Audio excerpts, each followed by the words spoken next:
Hello, my name is Corey Cook Williams, and I am about to read to you the collaborative speech between Reginald Lyles and myself. It is named We Have to Reach Them to Teach Them. It is a thesis that was created by Reginald, and it is about how black children are more likely to remain and finish school when they are taught by black teachers. In a country that has a well-documented history of oppressing blacks while simultaneously taking advantage of everything from their physical prowess to their intellect and ingenuity, it might surprise some to know that as of 2015 U.S. Census, persons identifying as black only totaled 42.6 million Americans. This roughly translates to approximately 13.3% of 2016 estimated total population of 323,127,513 people, which when broken down further by sex among this demographic only equals 48% being black males compared to 52% being black females. This was found at the www.census.gov. This data is difficult to track accurately for several reasons.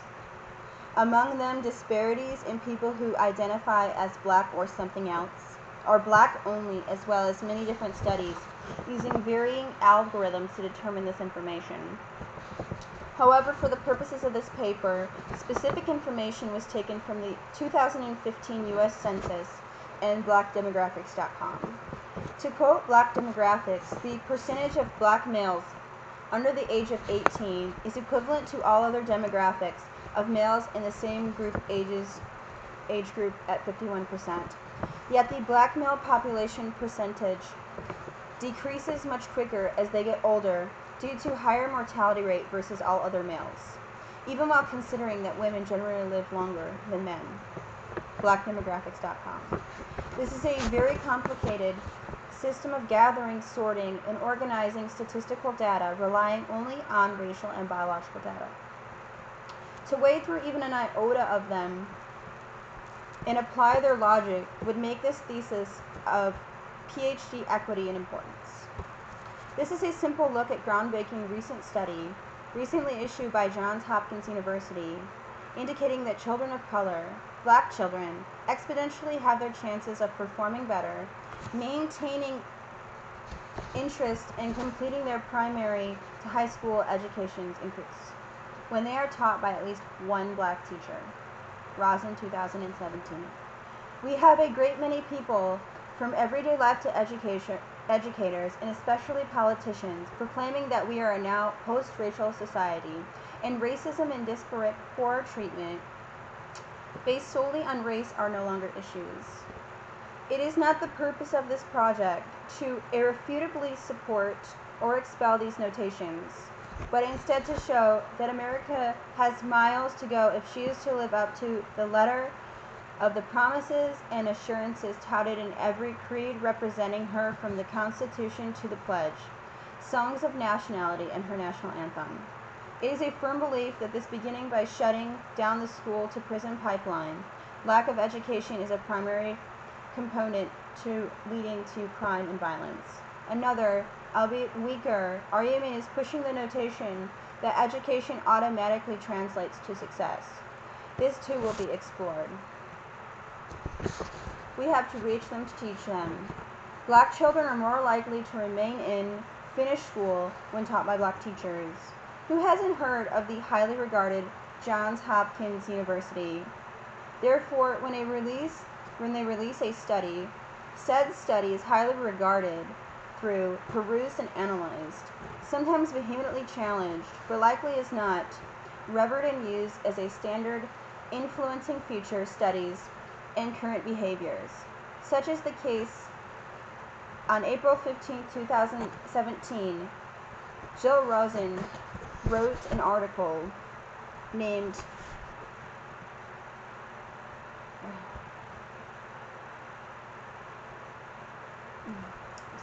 Black students who have at least one black teacher are more likely to graduate.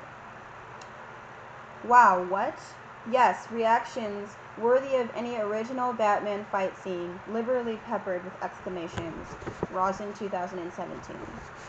The School to Prison Pipeline. The Justice Policy Institute published an article by Libby Nelson and Dara Lind. It is called The School to Prison Pipeline. In this piece, the authors looked at the declining rates of juvenile crimes and subsequent incarcerations ranging from 1995 to 2010. One uncited report indicated that during this period there was a 41% drop. Until you look at the disproportionate rate of school disciplines, suspensions, and expulsion by race. Being old enough to remember when corporal punishment for school infractions was not only the norm, but overwhelmingly supported by parents, especially parents of color, having from a cultural background of rife with discrimination, abuse, oppression, and outright brutality simply because of skin color. When the Supreme Court of the United States delivered in 1954 the landmark of Brown versus the Board of Education. Brown versus the Board of Education.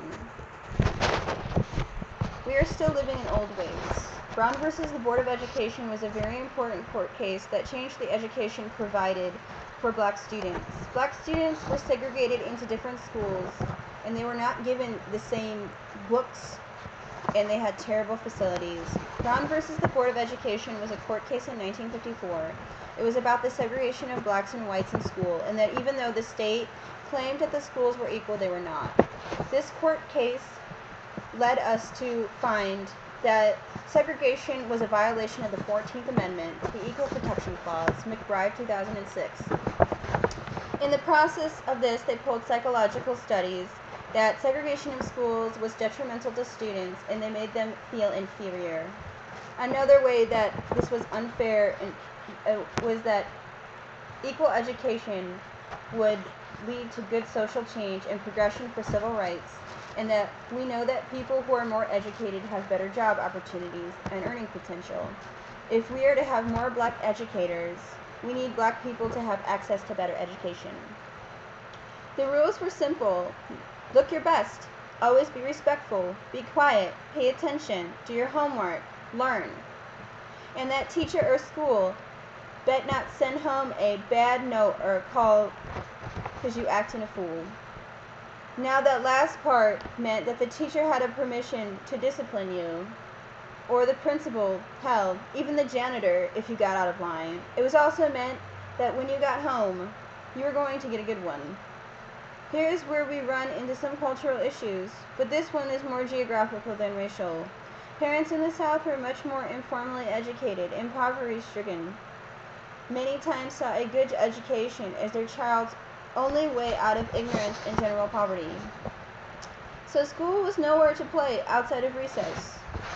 When desegregation was fought for and won, really with the history of the Brown versus Board of Education, white America thought blacks only wanted to mingle with them and be like them.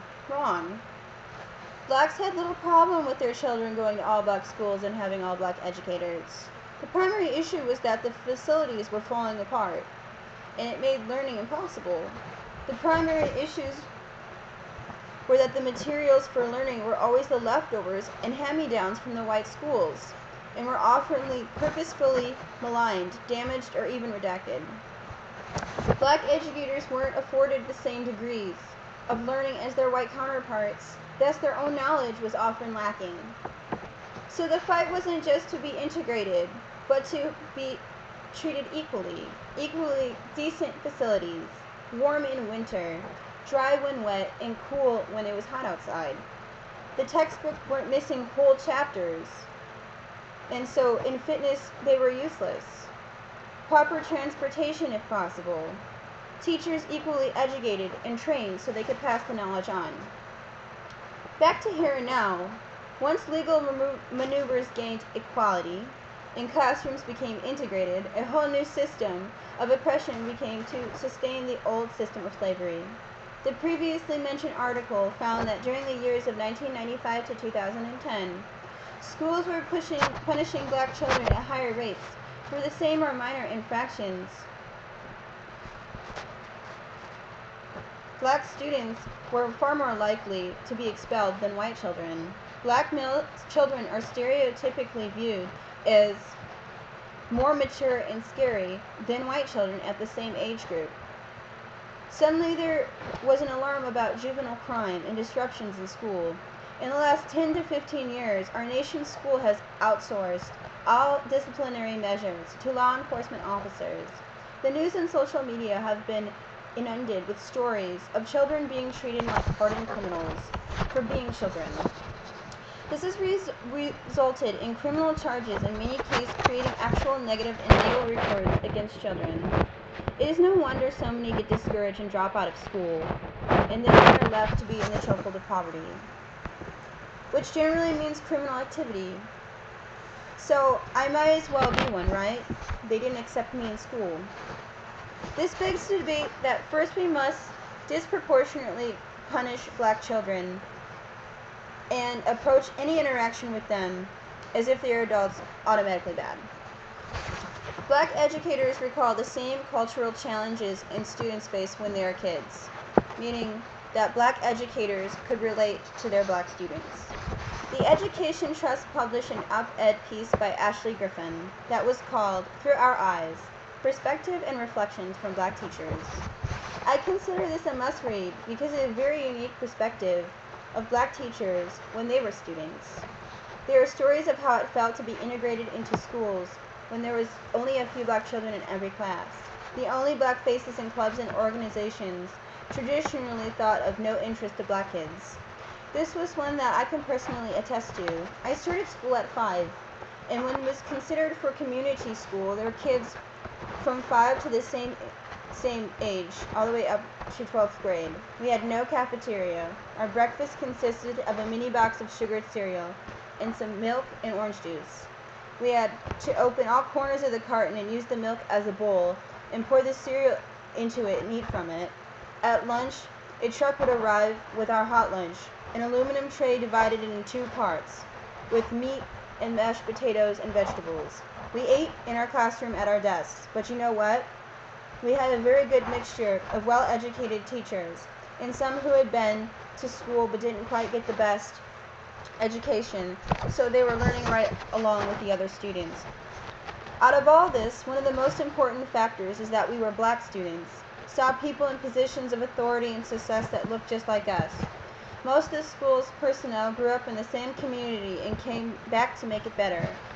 This has fostered an environment of familiarity, respect, and admiration because they knew our parents, they went to our churches, and lived in our neighborhoods. I couldn't begin to speculate on graduation rates, but for a community school it was high. Several athletes went on to have professional careers, and then a few became teachers and administrators themselves. Griffin, 2016. The paper published by the Education Trust reads extensively, and the importance of black students being able to identify aesthetically and culturally with people who are successful. Griffin, 2016. Martin Luther King Jr. fought so very hard for our equality and rights. Yet he even pondered, once desegregation had been accomplished and began to be enforced, if he had integrated his people into a burning building. To me, that translates to what has been discussed thus far. We have always wanted equal and fair treatment, but we never said we wanted to be like anyone else, especially to the point where we were no longer ourselves. The image of the white savior. Since recorded history, there has been wonderful people who are not black, who have fought so hard and as diligently for our fair treatment. There have been genuinely good people of the ilk, which makes one believe a utopian society could be founded if compromised of them and those like them. Yet some have been misguided. You have well-meaning white educators who choose to teach in the undesirable areas or the tougher spots because they want to save the poor black souls. Well-meaning but still out of touch unless they were invested part of their time in themselves to learn of the black culture. This would be from every viewpoint of traditions, dress, style, parenting techniques, familial interactions, and methods of discipline. Age-old stereotypes must be abolished. The ones that see us having superhuman strength, exceptional athletic abilities, and are not quite inquisitive or bright, and detached of normal feelings, is establishing relationships and community. The Scholar Strategy Network published a piece called Things You Need to Know about black student success. It points out studies and have proven that black children benefit greatly from having at least one black educator in their formative years, meaning between 3rd and 6th grade. This brings things sort of full circle back to the earth-shattering Johns Hopkins collaborative piece because it followed 100,000 black students beginning 3rd grade in North Carolina public schools from 2001 to 2005. They found that only 13% of students dropped out of school, period, and half graduated, but did not pursue higher education. Randomly assigned low-income black students to at least one teacher between 3rd, 4th, and 5th grades not only proved that they were less likely to drop out of school, but 18% wanted to go to college. If that is not remarkably enough, the study specifically looked at low-income boys, those who qualified for free or reduced price meals, this indicating a certain level of economic disadvantage. These black boys in the same grade level displayed a whopping 29% greater likelihood to not graduate from school or consider college. Because of having at least one black teacher, as opposed to their peers in the same circumstance who never had a black teacher during the same period. The researcher did not stop here and began proclaiming the validity of their study. They performed a cross-study by replicating theirs in another state, Tennessee, retroactively for the period of 1980s. This is a program known as the STAR Project, where educators reduced class sizes with black students from kindergarten to grade 3. They were taught by at least one, and in some cases, more than one black teacher during this time, and the results were 15% less likely to drop out, and more than 10% expressed their desire to go to college.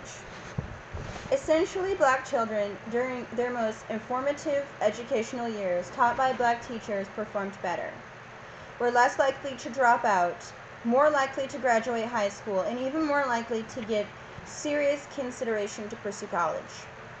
Some call it the race match effect or the role model effect. I could not care what they call it, but institutions need to replicate it. Sometimes it just does not matter. It has been mentioned my experience in my community once I started kindergarten, but to have to balance out the opinion of this piece, I must tell the story, the personal story. I was born to a 16-year-old single mother whose own mother informed her that she had to drop out of school at 9th grade. Mama's exact words were, "Medea told me that school was for children, and being pregnant, I was now a woman. So I had to get a job ironing shirts for white folks, cleaning anything to get ready for you." He had never talked about how dreams were, what she wanted to be had she stayed in school, whether she was ever interested in college or a career. But I know that I never lacked anything. I was reading by the age of 3. By 2nd grade, I was reading at a near high school level with comprehension to match. I was not allowed to use incorrect English. I was exposed to a myriad of books. Music, everything I could learn from. We moved frequently once she married my stepfather, and then I had 2 brothers. Often found myself the only black face in a classroom of white students and teachers. More often than not, my only personal thirst for knowledge and my mother's drive at my back made me consider quitting. Never made me stop striving for more. I guess you could say that I singularly put the lie to the Johns Hopkins revelations. But you should recall, when I first started out at age 5, my entire school experience was black. Even when we moved from the community of family, I was always able to point more than one person of color who did it right. So I'm the proof in the pudding But I am also the opinion that regardless of circumstances, environment, and influence, without self-drive, self-determination, the burning fire of a dream, of wanting to be the best, without personal accountability and responsibility, it doesn't matter who is at the chalkboard. A different perspective. Hello, this is my perspective. This topic is important because I value people, I value fair and equal opportunities. My point of view is important. The experiences that I just read belong to Reginald Wiles. He is my partner in this persuasive speech. He is black and I am white, if you haven't noticed. I do not personally resonate with these problems in my life. I am white. I grew up with mainly white people. All my teachers were white. The important part of that statement was all of my teachers are white, at least when talking about the topic of this speech. And the problem with that is that I never even thought about that until Reginald explained to me the thesis that he thought we should do. The subject was so foreign that this process was more of a learning experience or a research paper than something that I could contribute to. I knew so little about this that all I could do was learn. And it's so fascinating that I'm the one that's, actually saying the speech. The education system is tailored towards one demographic, and that demographic is mine. I never thought about this. I never thought that this was another form of equality, and it very much is. This shows how much that it affected me, and this bothers me. Me being the person that I am, I really do believe that every single person, we don't need a handout. Everyone deserves the same education and the same opportunities to become a successful person. It does not matter who you are. If I deserve role models, if I deserve a good facility, if I deserve to have appropriate discipline for my actions in the educational system, if my future is not judged by what I look like, then I think that we need to have that for all people. And if we had more black educators in the public school system, then that would have a much more likelihood of happening. The last paper that I wrote was on Martin Luther King's I Have a Dream speech. I chose that because I had not seen it before, and I felt that it was very applicable to the struggles that people still go through today. And, it was about civil inequality, and we still have a lot of those inequalities. If we had more black teachers in our public school system, that would definitely help the inequalities of now and the future, because education is all about the future. I hope that if you don't understand or agree with the backing of why we chose this speech, that this has helped you understand. I'm really lucky to have been partnered with Reginald, and I hope you enjoy it. Thank you.